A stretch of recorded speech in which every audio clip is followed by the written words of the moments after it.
is marked and where we can sell at about 104.0%. So there's a significant delta between what we're generating on the books or what we're generating by holding versus selling.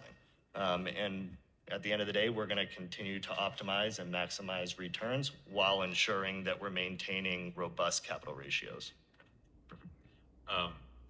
So potential question on the deal structures then. Chris, there's been a lot of focus recently on the 15 million sale in the quarter and implications for the other announced sale in October, as well as your forward flow agreement. And I think maybe if you could touch on those in more detail, what are people potentially missing from those discussions? Yeah, there's certainly a lot of attention since the Q was published and even before that. And in hindsight, I would have loved the opportunity to address these questions and concerns during our actual earnings call. We didn't emphasize these structural components because if you look back over the course of the last 10 years, every single one of our personal loan, whole loan sales included an upfront purchase price and an ongoing servicing strip. So we viewed this as a normal course deal that had those two components consistent with what we've done. That servicing strip gets capitalized and is embedded in the execution that we report publicly and is embedded in the fair market value marks of the deal. You know, if you look back over time, there are going to be deals that have a lower upfront purchase price and a higher servicing strip. There's going to be deals that have a higher upfront purchase price and a lower servicing strip. This $15 million deal that we did back in September, the borrower paid an upfront purchase price in line with the principal balance of the loans and an upper 3% servicing strip that gets capitalized and translates to about 5.1% of value. So we have the flexibility to meet our buyers where they are, and a lot of questions have come into me and people are saying, why would a buyer do that? Why would you do that as SOFI? It seems different than what you've done historically. For the buyer, it's easy. It's lower cash out of their pocket on day one. But in exchange for us, the reason that we do it is we require a higher return in the form of a servicing strip. And we require that higher return because we're taking on more prepayment risk and a much lower default risk, which is typically capped. But all of that is priced into the price of the loans that we're selling and the servicing that we're offering. So we're going to continue to be flexible with pricing and structures, especially given the size of our balance sheet and experience. And there are a number of ways that we can monetize these various components of the structure of these deals. For instance, when people typically do whole loan purchases from us, they typically go out to other banks and get leverage from them. Given the size of our balance sheet and our experience underwriting this type of credit, we have the ability to provide financing to these borrowers at a really attractive rate in a fixed term structure. And these financings would be secured against the underlying assets and equivalent to an investment grade bond if you were to do a securitization for the same pool of collateral. So you'll start to see us doing some of those deals in the coming quarters. In addition to that, there are times where we will offer capped performance rebates or capped loss shares, and those are typically very small. In this situation with the $15 million deal that we did back in September, there was a very small loss share, but that was capped, and that capped amount was in line with where the book was actually marked at the end of the quarter. Okay, great. A lot of... So the best way to think about it is there are a number of ways that we can monetize through the structures of these loan sales. And there are even situations given prepayment, the prepayments and the loss shares that and financing that we would actually be able to generate more cash flows than where the loans are marked on the books today. Right. Okay, that makes sense. Is there a way, I mean, I know people have a lot of these questions and a lot of focus on these details. Is there what should we be paying attention to as investors looking at this portfolio to make a determination of how the economics that are going to your business? Yeah, I think it's looking at the totality of the deal. In this deal specifically, and consistent with the $100 million deal that we did in October, the forward flow that we signed, and the ABS transaction that we did with BlackRock, the overall economics of the collateral that we are selling is at a premium well north of par, and even north of where they're being held on the balance sheet today. So you have to take a look at every structural component of these deals, not just the upfront purchase price that you get on day one, but the ongoing cash flows associated with those deals and other monetization structures that we have embedded in there. Great, thank you. I just wanted to see if there's any other audience questions. Okay, yeah, sure. Okay, in terms of keeping loans on the books, offset by deposits, do you sort of think modeling through a recessionary environment versus coming out of recession, et cetera, help consumer FICO score, whatever the case may be in terms of held loans at risk of your balance sheet relative to core deposits, et cetera? Like, is there a healthy sort of loan to deposit ratio in your case, like there would be with a typical bank? Yeah, right now we're still not at the level that we want to be at. We're still relying on about $4 billion of warehouse capacity. About 65% of our loans are funded via deposits. So we expect that level to get, north of 80, maybe even 90% over the course of the next several quarters is how we're thinking about it today. But we're generating really meaningful returns as a result of having these deposits. We're generating 6% net interest margin and really strong returns on both our personal loans and student loans. So we will continue to do that, all while maintaining our strong capital ratios. Targeted longer term level of deposit, sort of once you get there? Yeah, we'll probably be 90 plus percent. These are high quality sticky deposits. Again, 90% are from direct deposit members and 98% are fully insured by the FDIC. Okay, great. Yeah, sure. What are your customer acquisition costs like for getting depositors, and how do you expect that to evolve next year? Yeah, so we've made tremendous progress on our customer acquisition costs. If you look at our overall sales and marketing as a percentage of revenue at the corporate level, those were down 300 basis points year over year and also down sequentially. A good reason for that is because our cross-buy rates have remained at relatively elevated levels. About 30% of all new accounts that are taken out on our platform are coming from existing members on that platform, where we're not having to pay that second customer acquisition cost. So that affords us the ability to go out and pay for those direct deposit members, because we're not necessarily focused on a target customer acquisition cost. We're focused on generating the highest lifetime value for that member. Right now, the payback periods on direct deposit members are less than 12 months, and we're at the customer acquisition cost levels that will enable us to get to our longer term target margins of 30% adjusted EBITDA margins and 20% GAAP net income margins. Okay, great, thank you.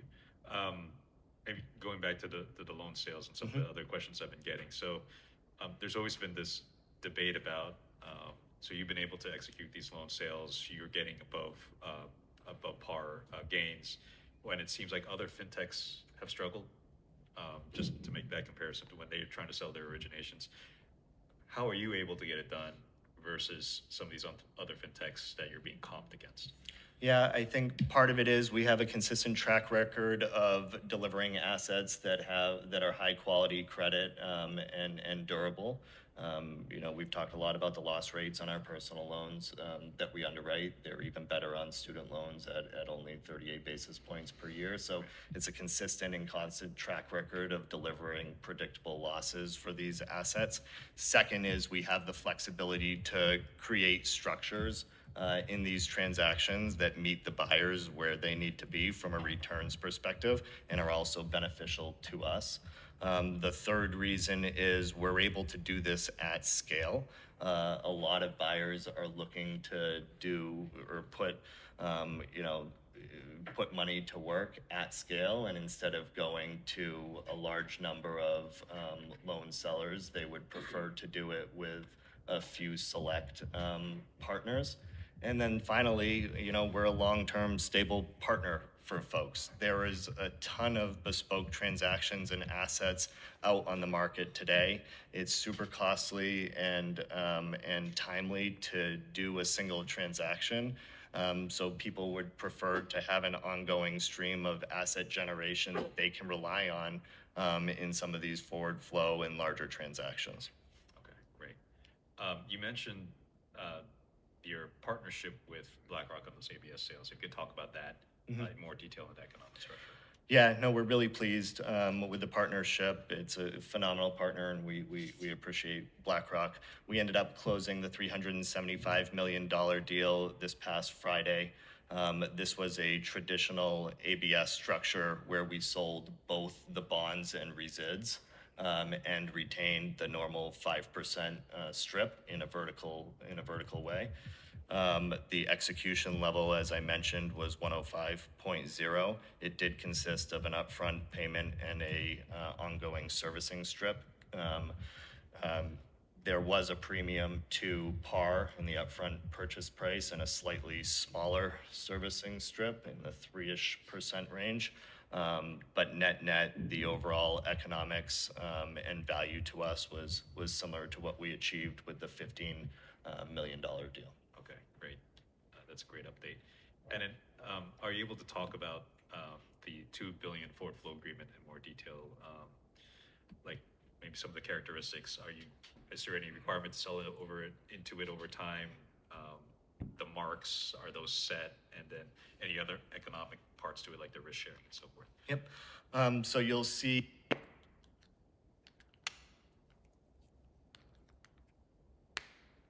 more details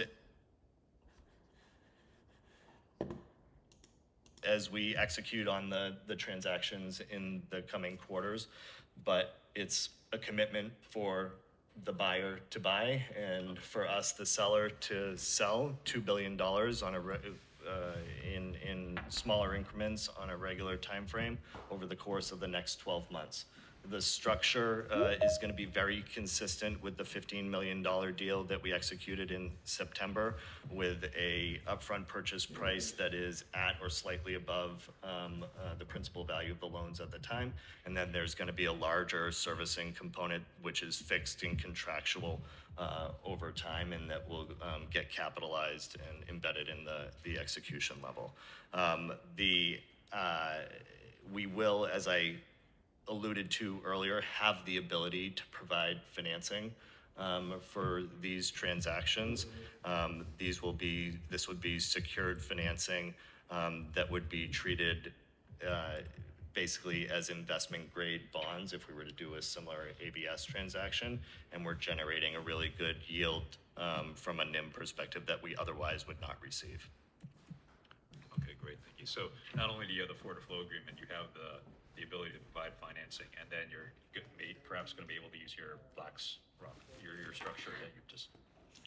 No, I was alluding to the financing and just comparing what the financing would be if we were to do something similar in ABS construct, where we retain a portion of the vertical slice, and then the portion that we're actually financing is akin to an investment grade bond. Right. Okay, that makes sense. Okay, and so you've illustrated these examples already. What is the, and again, in contrast with some of the other fintechs that have been struck, like what is the pipeline or the appetite for more of these, say, forward flow agreements, ABS structures, and so forth? The appetite and demand has been extremely strong, as is evidenced by the transactions that we've publicly announced and this forward flow transaction.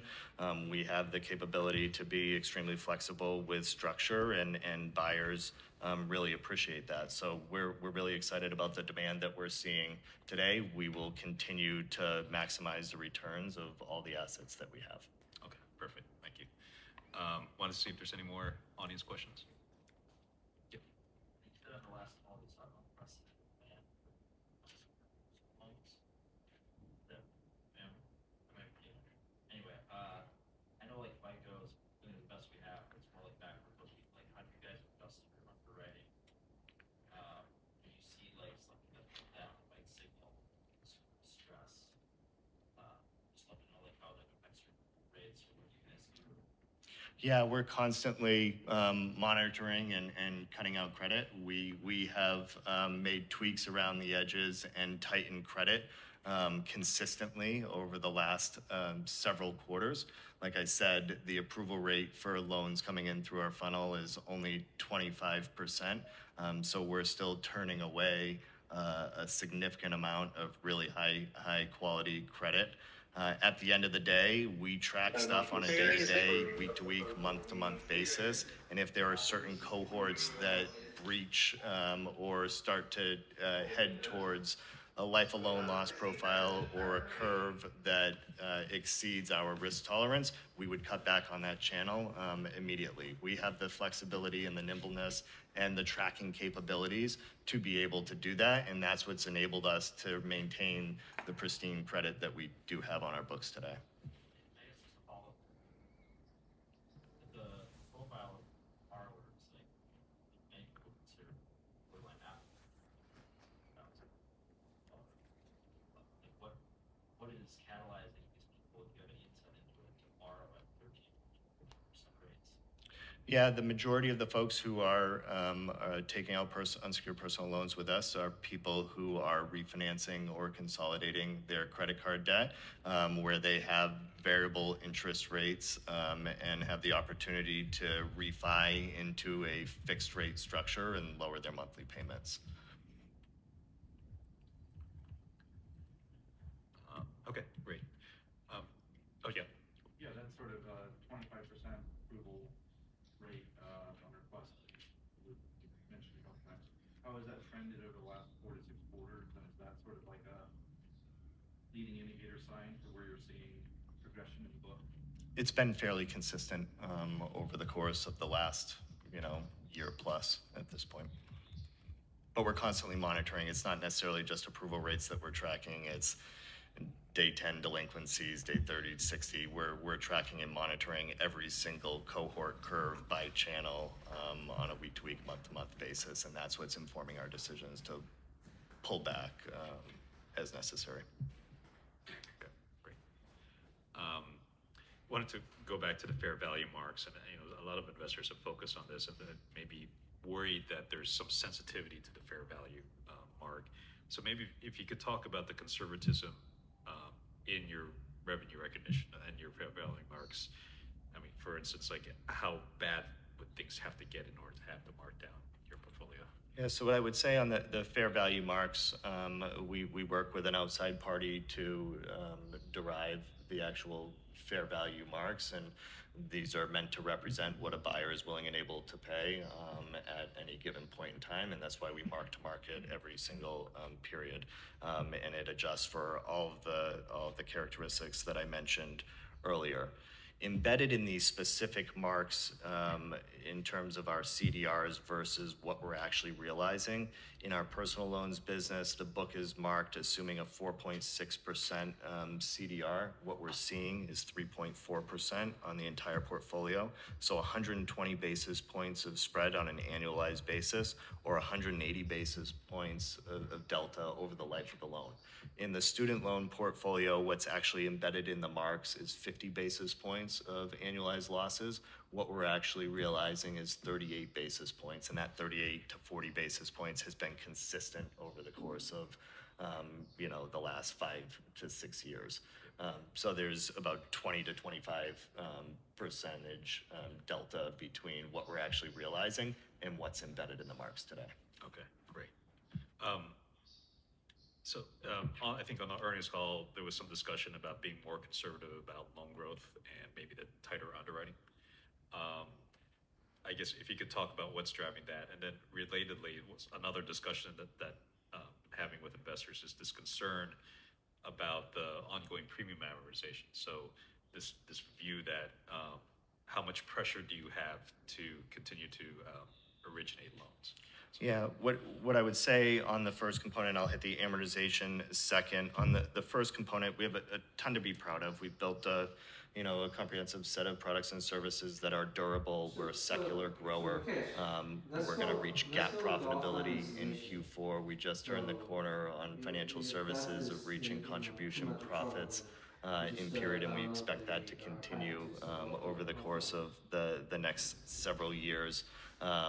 We're going to continue to grow our tangible book value in a meaningful way over the course of the next 12 months. In Q3 alone, we generated $68 million of tangible book value, and over the last 12 months, we generated $170 million of tangible book value. So the combination of getting to GAAP profitability and constant growth and profitability in our financial services segment and expanding margins in tech platform is going to enable us to continue to grow tangible book for the foreseeable future. Next year, we expect to grow our tangible book value by $300 to $500 million. What's important to note here is that for every $100 million of incremental tangible book value that we're generating $800 million of organic lending capacity associated with that. So $300 to $500 million of growth in tangible book equates to about $2.4 to $4 billion of organic tangible book value that we're able to generate.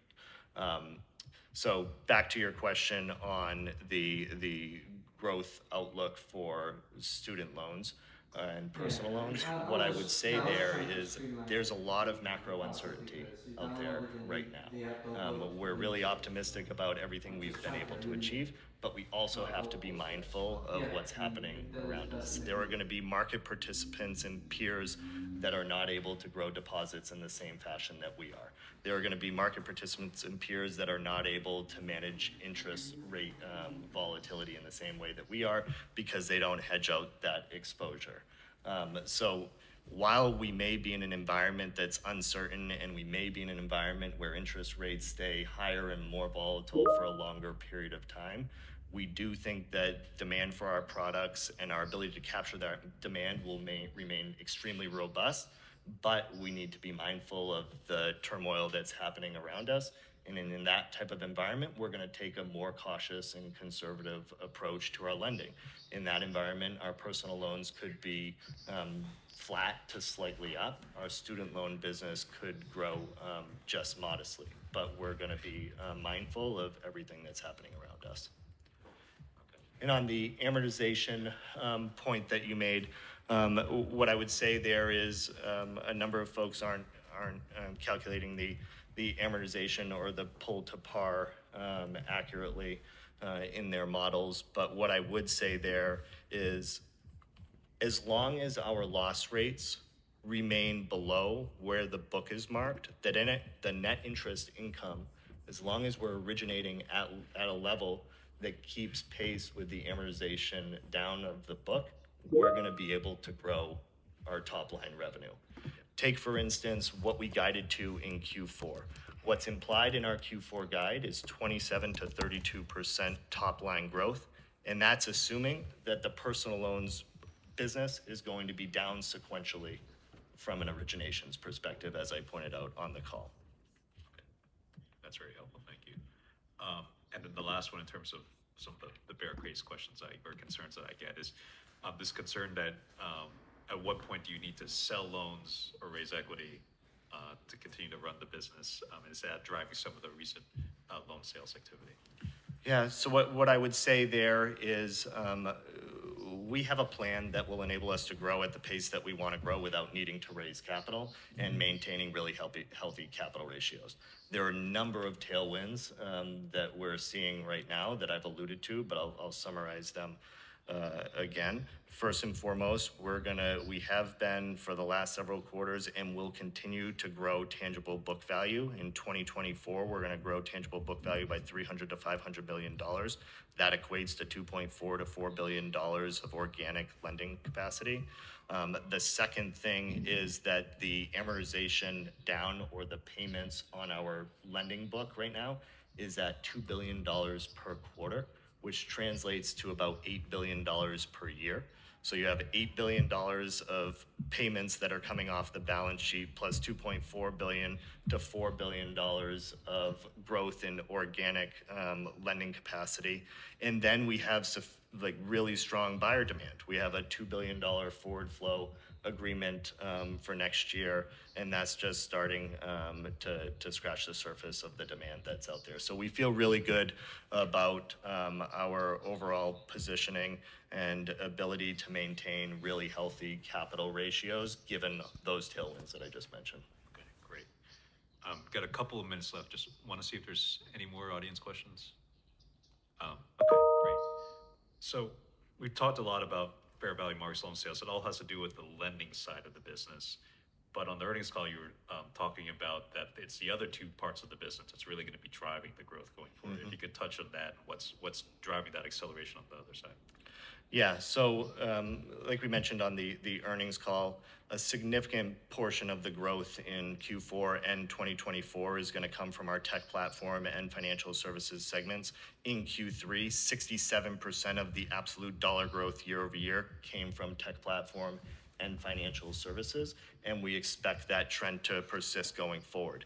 In 2024, we expect 50% of our revenue to be from tech platform and financial services, and then the remaining 50 from lending.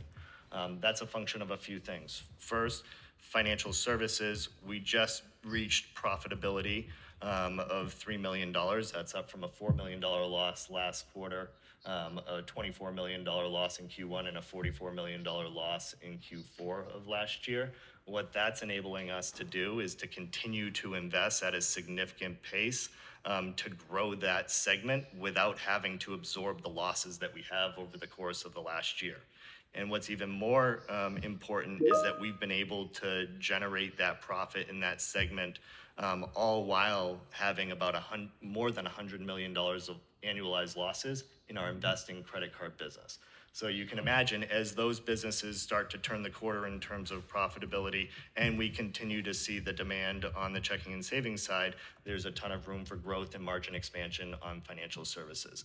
In addition to that, the overall monetization per member and per account is not linear, and we're going to continue to grow monetization per member that we acquire for every member that we acquired over the course of the last 12 months, in addition to new members that we're bringing on. So you've seen a really strong uptick in monetization in financial services.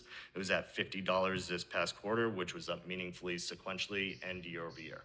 And then you're going to see an acceleration of revenue in our tech platform business as a result of the change in strategy to focus on more durable, larger financial institutions and larger customers with large installed bases.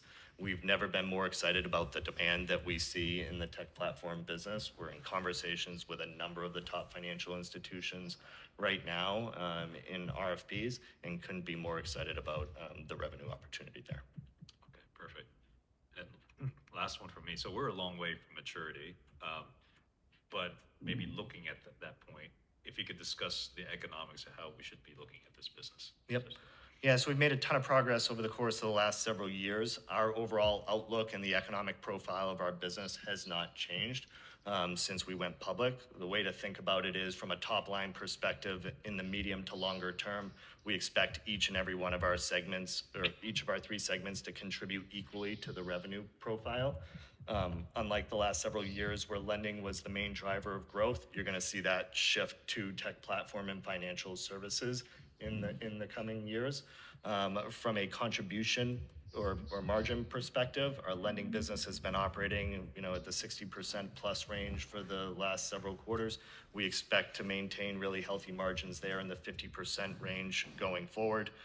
Tech platform, we've been operating in the 20 to 30% level. Last quarter, we did 36% margins. We think the appropriate near-term margin profile is high 20s to 30%, and longer term, those could be 40+%.